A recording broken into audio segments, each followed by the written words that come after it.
Subscribe now and press the bell icon. Never miss an update. बड़वा से मोनू भाटिया की report. Omkareshwar ज्योतिर्लिंग मंदिर के पट खोलने को लेकर प्रशासनिक अधिकारियों ने किया मंथन। आगामी 16 जून से ओंकारेश्वर ज्योतिर्लिंग के खुलेंगे पट। दर्शन लाभ का मिलेगा भक्तों को लाभ। भक्तों को मंदिर परिसर में सोशल डिस्टेंस के साथ मास्क लगाना रहेगा अनिवार्य। तीर्थ नगरी ओंकारेश्वर में लॉकडाउन के चलते लगभग 3 महीने से प्रशासन द्वारा भक्तों को बाबा भोलेनाथ के दर्शन लाभ लेने के लिए प्रतिबंधित किया गया था।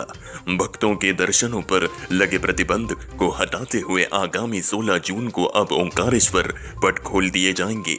इस मामले में खंडवा कलेक्टर विनय द्विवेदी और पुलिस अधीक्षक विवेक सिंह पुनासा एसडीएम श्रीमती ममता खेड़े द्वारा शनिवार दोपहर ओंकारेश्वर में स्थानीय गणमान्य नागरिकों और पत्रकारों की एक आवश्यक बैठक ओंकारेश्वर कंट्रोल रूम पर संपन्न हुई, जिसमें खंडवा कलेक्टर विनय द्विवेदी ने बताया कि आगामी 16 जून से मंदिर के पट खोलने को लेकर विचार विमर्श किया गया है। उक्त बैठक में वरिष्ठ अधिकारियों ने श्रद्धालुओं को दर्शन लाभ लेने के लिए टोकन सिस्टम करने की बात कही, जबकि ये टोकन गूगल ऐप के माध्यम से ऑनलाइन बुक किए जाएंगे। टोकन सिस्टम के अनुसार ही भक्तों को मंदिर में सोशल डिस्टेंसिंग का पालन कर दर्शन कराने की रूपरेखा तैयार की गई है। दर्शन व्यवस्था के लिए जगह जगह लोगों की संख्या के हिसाब से हाथ धोने व सैनिटाइजर कराए जाने की व्यवस्था भी की जाएगी।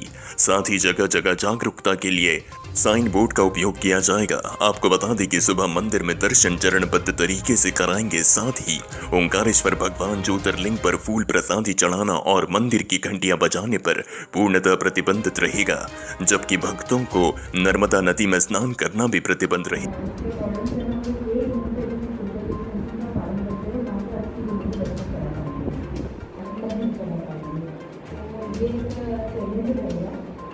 तो सर महाकाल मंदिर ट्रस्ट जो है माध्यम से बुकिंग करेंगे और टाइम स्लॉट दूसरी कनेक्शन को कर पाएंगे, क्योंकि हम लोग 1000 लोगों ज़्यादा को दर्शन कराने की स्थिति में नहीं होंगे।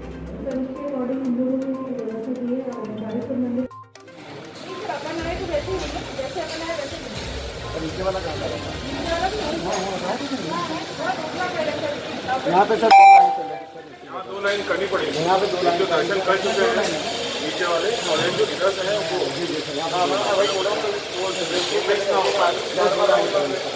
वही बता रहा हूँ। बार बार वहाँ जाके फिर उसी लाइन में आके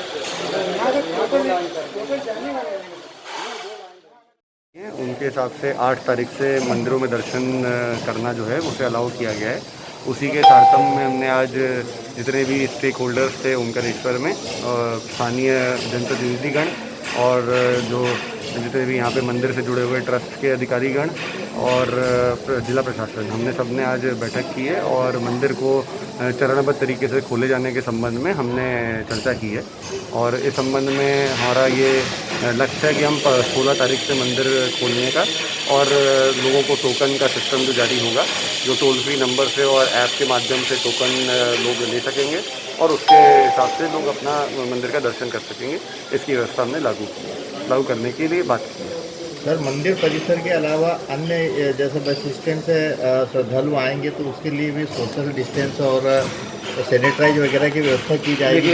जगह जगह पर लोगों की संख्या उनकी प्लानिंग की जा रही है, कितने लोग अलाउड होंगे और जगह जगह पर उनके रुकने की व्यवस्था, हाथ पाँव धोने की व्यवस्था, सैनिटाइज करने की, साफ सफाई करने की, पीने के पानी की व्यवस्था और जो समस्त अन्य व्यवस्थाएं हैं वो करने की प्लानिंग कर ली गई है। इसके अलावा लोग जो टोकन लेके आएंगे तो उनको ये जानकारी भी प्रसारित करना कि टोकन के बिना दर्शन नहीं होंगे, ये भी एक हमने इसके लिए चर्चा की है। और मंदिर में जगह जगह पर हम साइन बोर्ड भी लगवाएंगे जिसमें लोगों को जागरूक किया जाए कि वो सोशल डिस्टेंसिंग का पालन करें, रेलिंग्स और अन्य जो चीज़ें हैं उनको कम से कम छुएँ और मंदिर में दर्शन के हिसाब से चरणबद्ध तरीके से दर्शन भी हो जाए, वो संख्या भी हम रेगुलेट करें। ओंकारेश्वर के लोगों के लिए दर्शन की व्यवस्था है कि जो नगर पालिका में जो स्थानीय लोग हैं जो ऑलरेडी रजिस्टर्ड है, जिनके पास में समग्र ID भी होगा, उनके लिए एक अलग से व्यवस्था बना रहे हैं। उसमें संख्या के आधार पर एक निर्धारित समय पे उनका 1% तय कर दिया जा रहा है और वो अपने एक ऑनलाइन सिस्टम से अपना वो स्लॉट बुक कर सकेंगे और उसके हिसाब से एक जो पूरी व्यवस्था है उसके लिए हमने प्राथमिक रूप से चर्चा कर ली है।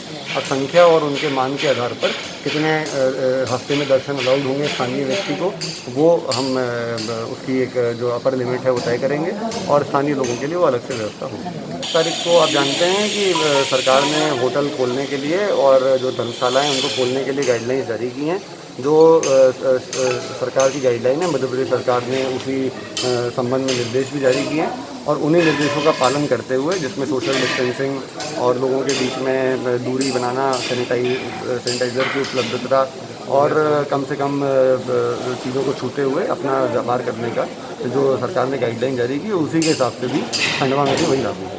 जुर्माना जो शासन के जो निर्देश आए हैं उसके तारतम्य में खंडवा शहर में हमने लागू कर दिया है और अलग जो जितने भी हमारी नगर पालिकाएँ हैं उनमें भी एसडीएम्स को हमने निर्देशित कर दिया है कि वो इस संबंध में आवश्यक स्थानीय तौर पर निर्णय ले सकें और लोगों को जागरूक करना एक सबसे पहला अहम वो है कदम है और जागरूक होने के बाद में जब आग्रह सब कर लें उसके बाद में फिर अन्य कार्रवाइयाँ होती हैं। तो अभी जागरूकता के स्टेज में है, बाकी हमारे अन्य नगर पालिकाएँ।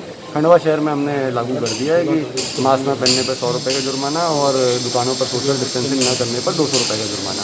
पर क्योंकि अभी अन्य जगहों पर चरणबद्ध तरीके से खुल रहे हैं और इतना अभी मार्केट और अन्य चीज़ें यहाँ नहीं खुली हैं अन्य जगहों पर, तो ये जब चालू हो जाएंगे उसके बाद फिर हम ये निर्णय ले लेंगे। लोग अभी फ़िलहाल उन पर प्रतिबंधित है और आगे आने वाले समय में हम उनके लिए जो व्यवस्था है उस पर चरणबद्ध तरीके से उसको भी शुरू करेंगे जी। पर अभी मंदिर परिसर में किसी भी तरह का बैठना रुकना लोगों का, क्योंकि अधिक से अधिक लोग दर्शन कर सकें ये हमारी प्राथमिकता है और अधिक से अधिक लोगों को एकोमोडेट कर सकें हम लोग, उसके लिए अभी किसी भी तरह का रुकना मंदिर में पॉसिबल नहीं हो रहा है और उसी को देखते हुए हमने ये निर्णय लिया। ओंकारेश्वर आने वाले श्रद्धालुओं को रहे हैं कि बिना टोकन के दर्शन करना अलाउड नहीं होगा। ये हम अधिक से अधिक अखबारों के माध्यम से, अन्य चैनल्स के माध्यम से हम ये प्रसारित कर रहे हैं।